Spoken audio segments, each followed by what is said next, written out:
কোনোদিন কলা পাতায় খাইনি, আমার মাও খায়নি, বাপি খেয়েছিল বোধহয়, ভাইও খায়নি। তো এই যে প্রথমবার কলাই পাতায় খাচ্ছিলাম, আর আমি মা কিচ্ছু নিইনি, সব কিছুতে না না না। এই যে দেখছো প্লেটে যেটুকু আছে সেটারও অর্ধেক অর্ধেক করে খেয়েছি। বলো রাত তখন কটা বাজে, 9:30 এরকম।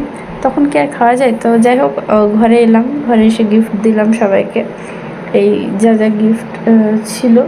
তারপর এবার ঘর যাব, তো সবার সাথে দেখা করে নিলাম। কিন্তু আলপনাটা তো আমার মনে হয় মামি দিয়েছে, কারণ খুব সুন্দরভাবে দেওয়া ছিল। এই যে, আর এখানে মামা বললো আমার কটা ছবি তুলে দেয়। যাই হোক, সবারই ছবি তুলে দিয়ে আমরা ফাইনালি ঘর যাচ্ছি। এই যে পুটুকে টাটা বললাম, পুটুকে ধরে আছে আমার মামি।